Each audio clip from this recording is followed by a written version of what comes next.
Dr. Andrew Jameson was a bioethicist and philosopher. In the mid-1980s, he published a seminal book on medical ethics in the nursing profession.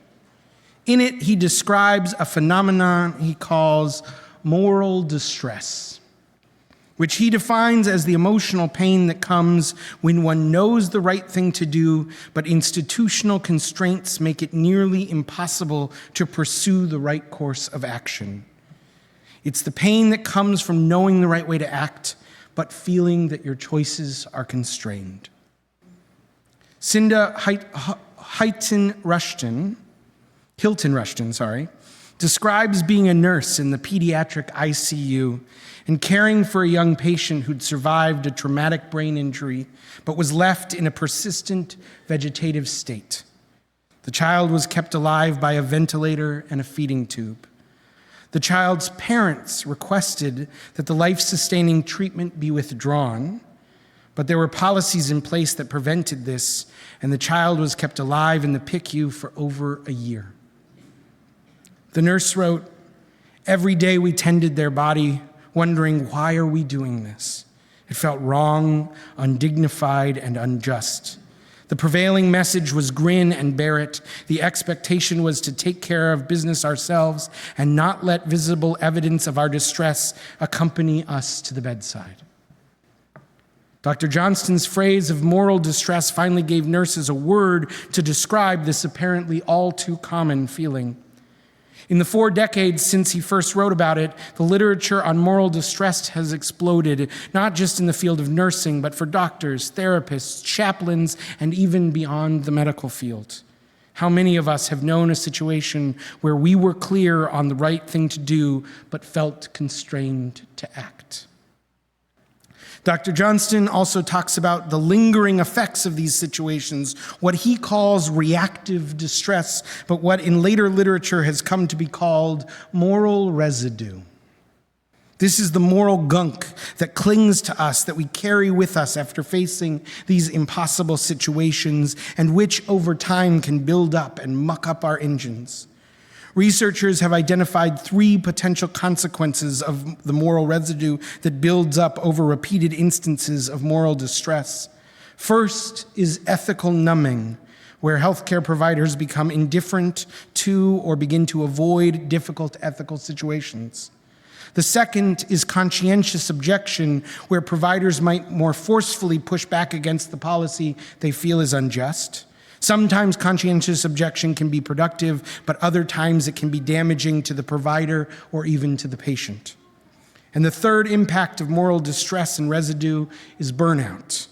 Several studies have shown that nurses have considered leaving their position or even their profession because of the experience of moral distress. In this week's Torah portion, Parshat Akev, Moses is recounting to the Israelites their journey through the wilderness, and he reminds them of a moment of moral distress, the incident of the golden calf. He says, "So I turned and went down from the mountain, while the mountain was ablaze, and the 2 tablets of the covenant were in my 2 hands. And then I saw that you had indeed sinned against the eternal your God by casting for yourselves an image of a calf. You had been quick to turn from the way that the eternal had commanded you. So I took hold of the 2 tablets and flung them from my 2 hands, smashing them before your eyes."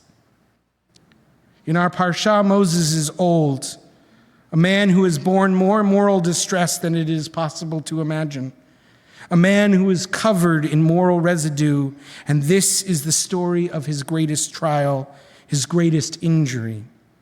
To have been at the great height of ethical education at the summit of Sinai, and then to have descended and discovered his people had devolved into debauchery. We can hear in his retelling the moral agony of that moment. Rabbi Harold Kushner teaches a midrash that says that Moses looked and saw that the writing on the tablet was flying off of them, and he said, "How can I give these tablets to Israel? For there is nothing on them. So instead I will take a hold of them and I will smash them." He looked at the tablets in his hand. the tablets of ethical instruction, and it was suddenly as if they were blank, as if the words had flown off, had abandoned him. Moses says, "How can I give the people these tablets?" Because at that moment, they were violating the commandment against idol worship. So in an act of desperation and desolation, an act of conscientious objection, he hurls the tablets to the ground, breaking the rules because he knew he could not stop his people from breaking the rules. And in that moment of shattering and brokenness, that moment of moral distress, all seemed lost. But that is not where the story ends. Moses begs God for divine mercy. The people are repentant and are eventually forgiven. And Moses continues the story.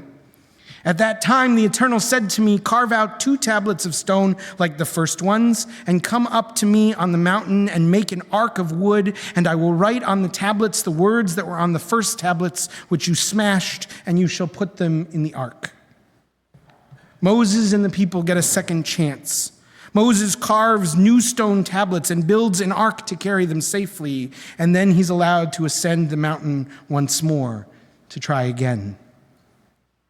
Rabbi Dina Weiss points out a subtle element of the text with a profound implication.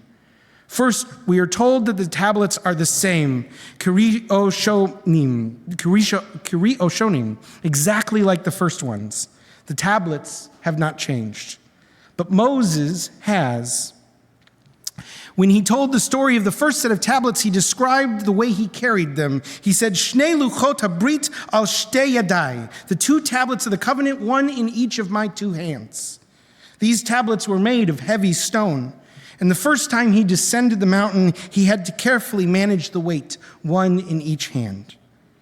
But when Moses goes up the second time, he says, "So I made an ark of acacia wood, cut 2 tablets of stone like the former ones, and went up the mountains with the 2 tablets biyadiv, in my hand." Now it would seem something has changed. He is holding both stones in one hand. Moses makes the point to mention this. In the original story of the incident in Exodus, the narrator does not tell us anything about the way Moses carries the tablets. But when Moses relays the story to his people in Deuteronomy, he's careful to make this subtle distinction. He wants the people to know not just about the 2 sets of tablets, but about how he carried them. As Rabbi Dina Weiss writes, he wants to teach a lesson about carrying. In ancient times, Rabbi Yosef noticed that Moses says that the ark was built in between the shattering of the first tablets and the carving of the second set. And so he concludes that both sets were carried in the ark. The whole second set and the shards of the first were carried together. Rabbi Weiss says the first set of tablets are not discarded, but neither are they reassembled. They are to remain forever broken. They are broken, but they are no less holy, and it is the Israelites' job to learn to carry them. We cannot always or even often fix what is broken, and so we learn to carry it, because in the brokenness there is sacredness too. In recent years, there's been a response to Dr. Jameson's description of moral distress and moral residue. People have begun to talk about a third term, moral resilience. It is the ability to manage moral stressors and to name and frame ethical issues while building moral courage. Cinda Rushton, the nurse who described the moral distress of caring for the child who is being kept alive even despite their parents' wishes, wrote a book on moral resilience. She describes it as a capacity that humans possess to be whole or to restore their wholeness or integrity when it has been tarnished. It encompasses an inherent, resilient potential that can be amplified or degraded, but not extinguished. Essentially, moral resilience, she writes, involves knowing who you are and what you stand for, choosing how you will respond to ethical uncertainty, challenges, or dilemmas in integrity-preserving ways in alignment with your highest purpose. This is the lesson that Moses was teaching. To him, the story of the golden calf was not just a story of moral distress, but one of moral resilience. He learned in that time to carry the brokenness so that it did not weigh him down, but made him stronger. The first set of tablets were so heavy and burdensome that he had to carry one in each hand. But by the time he ascended the mountain again, something had changed, not in the tablets, which were exactly the same as the first, but in him. This time he had learned how to carry the brokenness so that the tablets were light enough that they could be carried in just one hand. The shards were still broken, but he found a way to transform the residue into resilience. He found strength he never knew he had. We cultivate moral resilience by not ignoring our moral dilemmas or the suffering they cause, but facing them, by lifting them up and sanctifying them. The human project is to strive to live as an ethical being, to live justly in an unjust world. There will be times when we are overwhelmed by the brokenness, where the pain of holding our ethical convictions in unethical situations will be staggeringly great. There will be times when reason leaves us, and the words take flight, and the stones fall to the ground, and we shatter. But there will also be times for gathering shards, not because we believe they can be repaired, but because we believe they are holy, not in spite of their brokenness, but because of it. There is much in this world to cause us moral distress.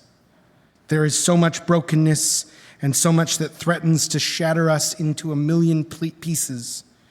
There is plenty of reason to become numb or to burn out, but there are also shards of holiness everywhere. And there are plenty of reasons to hope, and there are seeds of resilience in each of us. We are each our own holy ark, carrying our holiness and our brokenness together, marching forward with resilience, with tenderness and courage. May all our brokenness be light enough to carry, and may the strength of our resilience not falter. May a brighter dawn soon rise over the horizon, and may we be given the chance to ascend the mountain again. Amen.